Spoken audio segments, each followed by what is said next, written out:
I am so excited. I have bought a MSR Whisperlite International stove, and this is an unboxing video. I picked this up yesterday at Bass Pro Shops because I had my dog with me in the car, and although I was planning on buying this at Mountain Equipment Co-op, I was on a long car ride and had to go to the bathroom.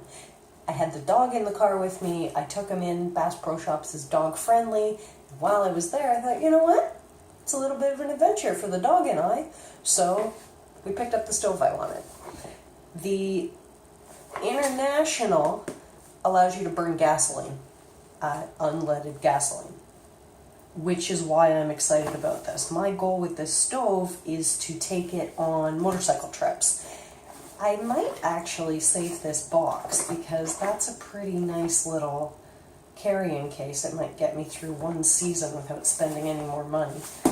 But I carry 2 of these MSR fuel bottles on my motorcycle for gasoline, and I figure if I don't have to take a 3rd bottle with white gas, it's less stuff to carry.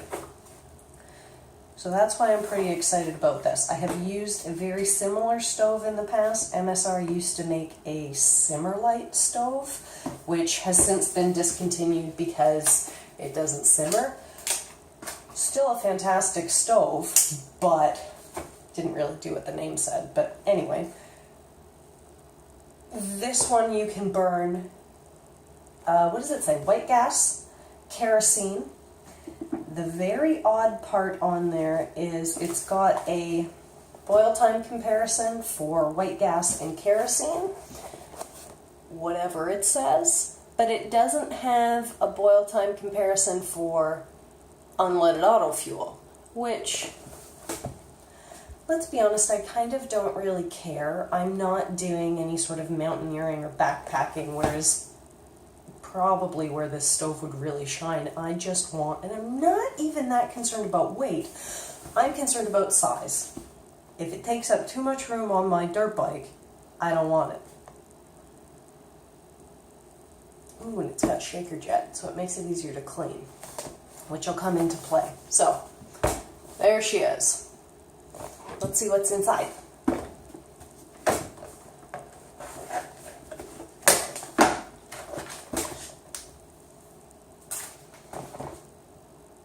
I do like this little box. It's pretty great.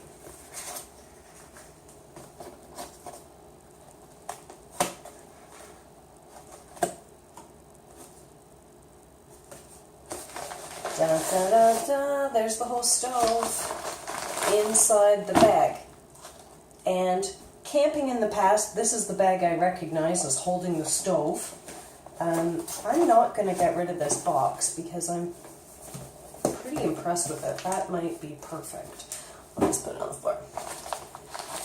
So, look at this MSR stove in its little carrying case, which is actually tremendous. Okay, so we have, this is the windscreen. Oh, and this is the little thing. Anyway, this is the windscreen, which, surprisingly for being a piece of tinfoil, it actually holds up really well from my experience in the past. That stove you could only burn white gas, but there it is. Is this going to be like holding a map? The very first time I use it, I bugger it up. No, there, it's perfect stuff. Windscreen. This is the little footprint that it sits on. So the fire doesn't jump off your stove and go on to anything else. But these are very light. For what they are, that's pretty nice. And is it aluminum? I'm going to assume this is aluminum.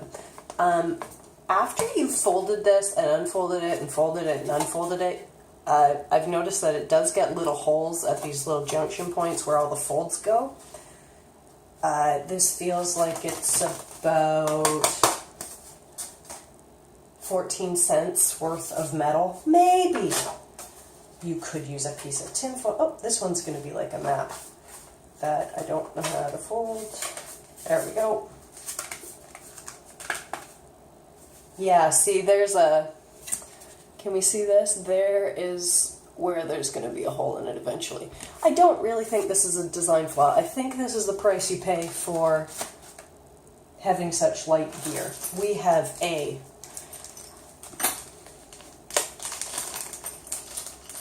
this isn't the maintenance kit. This is just the normal stuff. So we have pump cup oil, which I am pretty sure is just mineral. Oh yeah, look, it says mineral oil. This is leaking.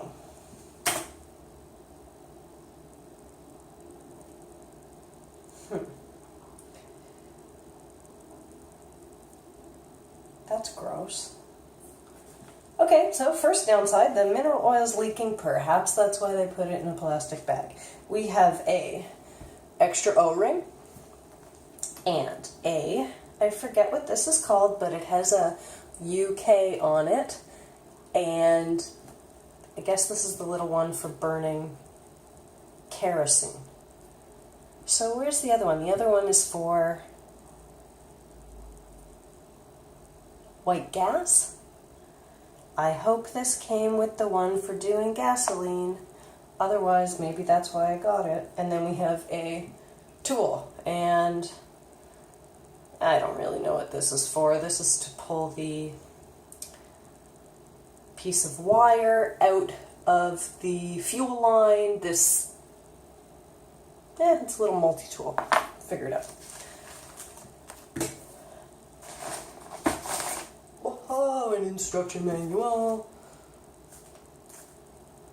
My inclination is just to go, we don't care. But when you're out camping, you better know how to work all your gear. I'm going to read that 3 or 4 times, front to back, watch a whole bunch of other people's YouTube videos on what to do if this stove don't work. And here it is, coming out of the bag. Here's the actual stove.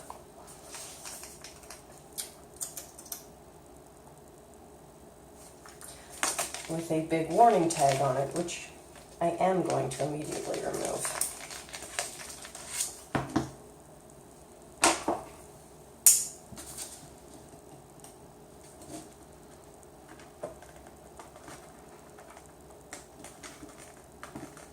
Carefully.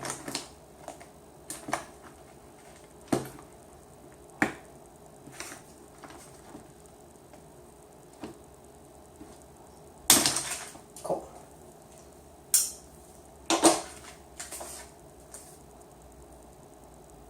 This appliance produces carbon monoxide.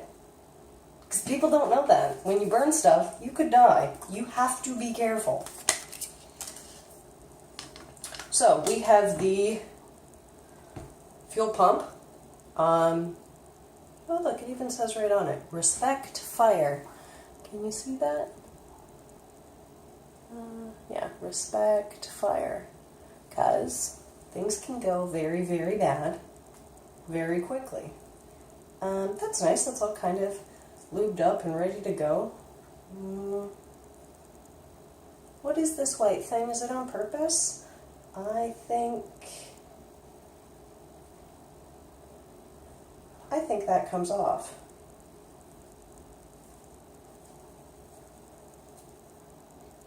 This is where we'll read the manual because I don't know what this stopper is. I suspect it's not supposed to be there. Nylaflow pressure tubing. I think that's to let a bit of air back into the bottle, no? I could be completely wrong. Anyway, so this goes into the top of the fuel bottle. And this is the actual stove. I do love these little stoves. Okay, so this one looks a little bit different. I don't remember there being this wick. Maybe that's because the stove I've used has been used so many times that this wick is black. I don't know. I like that. Check this out. when things come right out of the packaging, it's the best way to store them. And the little safety on the fuel bottle is wrapped around the bottom of the stove. I will need to remember that. That's very nice to get no kinks in this. Okay, and here is the stove. 1, 2, 3 little legs. Excellent. And then this would go onto the fuel bottle, which I am storing in my shed. There's no fuel in them right now. I have used them to carry gasoline in the past. And it's not a good practice to store gasoline inside, obviously. So anyway, they're in the shed, even though they're empty. This goes into the top of the fuel bottle, so imagine the fuel bottle is here.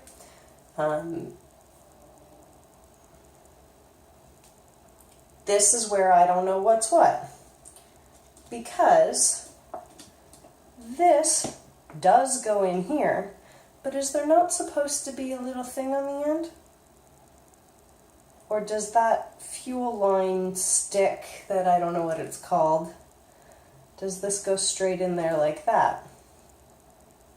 I don't think so.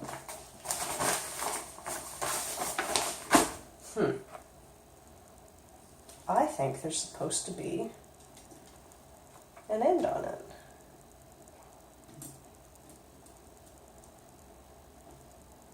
I might be completely wrong. I don't know. So then, let's turn this guy back upside down. This thing that I don't remember what it's called that says UK, that's definitely the kerosene one. If we... Okay, and then I've heard some other things. Okay, so the little... I don't know what it's called, but it's the little cup that you use to prime the stove. Burn off a bunch of stuff. Put this in the order we found it. So, oh, look at that. That just comes up. That sits. Okay, and now. Oh, right. This is what. Yeah, you can hear the shaker jet. Cool. That's a big deal. That really helps you clean stuff. Can you hear it?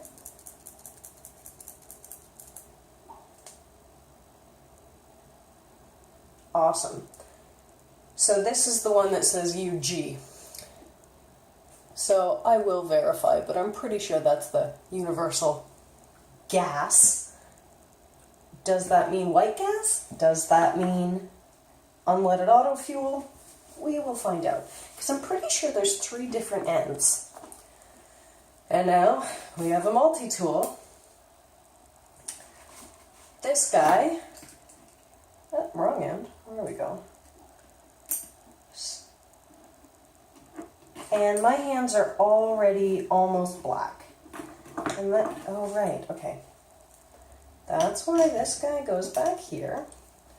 And then we open it that way, perfect. And this is where they say, don't drop it, because you'll lose your shaker jet. Cool. UG. Oh yeah, look how tiny that's surprisingly heavy. And please don't tell me I bent it. For how small that guy is, it's got a bit of heft to it. It's not going to focus. That's okay. There's almost no way I can show you that. Anyway, it's tiny, tiny. Lady's hand for scale. Tiny, tiny. Don't drop that in the grass. You will be mad. Cool. So we'll dump this little guy back in there. That looks like almost super annoying to put in there. What's the better way of doing this? Do we put this guy back in like that? Maybe? And then he just falls out into there? It could be. Okay.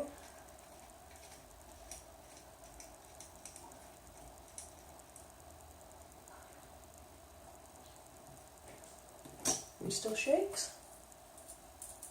Oh, I guess that's the point. The little stick on the end of the, is that the fuel jet? That's the shaker jet. I don't know. But anyway, it's not screwed in there super tight. And we will tighten this guy.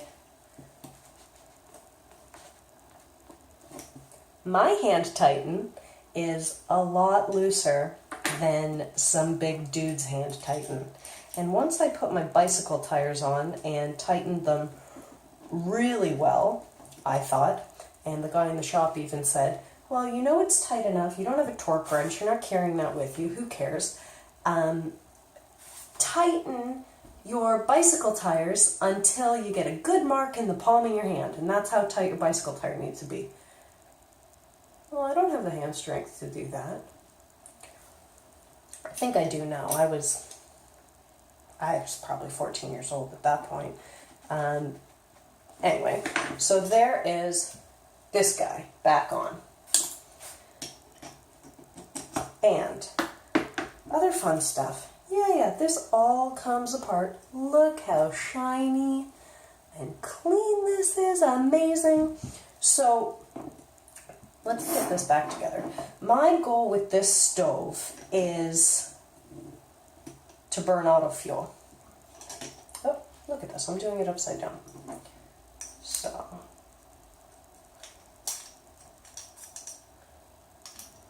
how do we... Oh, no, here in the wrongs. Ooh, this is a little bit fiddly.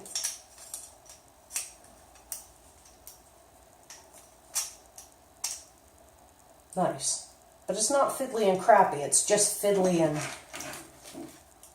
only goes together one way. Great. So now we put the little wick back on there. This guy. So what I was saying, auto fuel burns really, really dirty. You get a lot of black soot on it, and apparently where you're going to get the most black soot is when you prime it. I just noticed something. Inside of here, that's, can you see in that little hole there? You can see the UG thing. It pokes right out there. Neat. Auto fuel burns really gross, but I don't want to have to carry 3 fuel bottles with me. So my goal is to carry 2 of the 950 ml MSR fuel bottles on my bike. I have done that before. It works great. The gasoline pump nozzle fits right into the fuel bottle, which I was concerned about because I didn't want to have to use a plastic funnel to pump gasoline. That just sounded like a mess. You put it on the ground and you do it very, very, very slowly, and you get almost a liter of gasoline into these fuel bottles. Burning gasoline is disgusting. It stinks and it's black soot everywhere. So these stoves get really sooty and gross, mostly when you're priming them. The fuel comes out, you put a little bit of liquid fuel in the bottom, you light it, and you let it burn off. Which seems counterintuitive, but the goal is to get the stove so freaking hot that you turn it off. Now the stove is super hot. You turn it on again, and I'm not sure actually at what point your fuel starts vaporizing, whether it's on ignition or just because the stove is so hot that it immediately does that.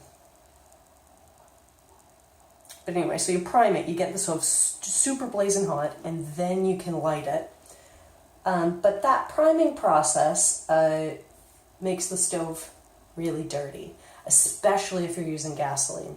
So I've heard, and I'm going to try, carrying a little tiny bottle of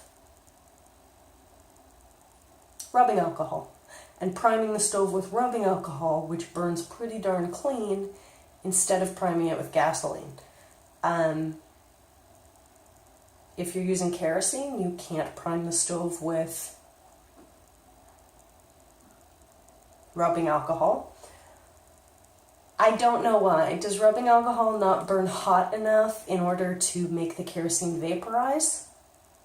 I don't know. I have no intention of burning kerosene through this stove. If I was going to use another fuel type, it will be the white gas that you can buy. I don't know what a bottle of that white gas is worth. Is it worth $6, $7? I figure gasoline is way cheaper. That much gasoline is going to cost me $1.20, 950 mil. If it's hovering Canadian, about $1.30 a liter right now. And the gas tank on my bike is 7 liters, so carrying the extra just under 2 liters of fuel is a big deal. I get to the campsite and now I can make coffee and I don't have to carry another fuel type with me. That's the goal of this stove. I am really pumped for this. I thought about buying this stove for quite a long time. What are the downsides? This is the International. I can't burn canister fuel on it. The little tiny containers of MSR fuel. I don't know if you could put Coleman fuel. I don't know if the screw top is a little bit different. But anyway, canister fuel you can burn on the MSR Whisperlite Universal, but is it the same stove? Do you just need a different little thing over here? Does this whole thing switch out? I don't know. This is the stove I wanted because I can burn gasoline. And this cost me $120 from Bass Pro Shops, Canadian. It was the same price at Mountain Equipment Co-op. I would have rather bought it at Mountain Equipment Co-op, but they won't let my dog in the store, and that was genuinely the deciding factor. Plus, I was there. I love the return policy at Mountain Equipment Co-op, which is, you don't like it, it doesn't work, you broke it, sure, just go get a new one. That is the best return policy ever. But I feel like with this brand, MSR's been making these stoves, not this stove, but these stoves for 20 years. So I'm pretty confident in this product. If something goes wrong, I'll take it up with MSR. Plus, you can buy all the components for it. I feel like if something goes wrong, it's going to be because I buggered it up. Oh, that's interesting. Does this click? I think I didn't have it open all the way. Oh no, it just stays stable. And that's it. That's my stove. Okay, I will test this in the middle of August, the beginning of September. I have 2 trips planned on my bike. I'm pretty excited about getting up in the morning and just making coffee on my site. Having hot water, being able to make some basic food. I am not going off-grid camping. I have done it with these stoves. They're tremendous. They hardly weigh anything. But we're going to do motorcycle camping. Okay, I'll let you know how it goes. Thanks. Bye.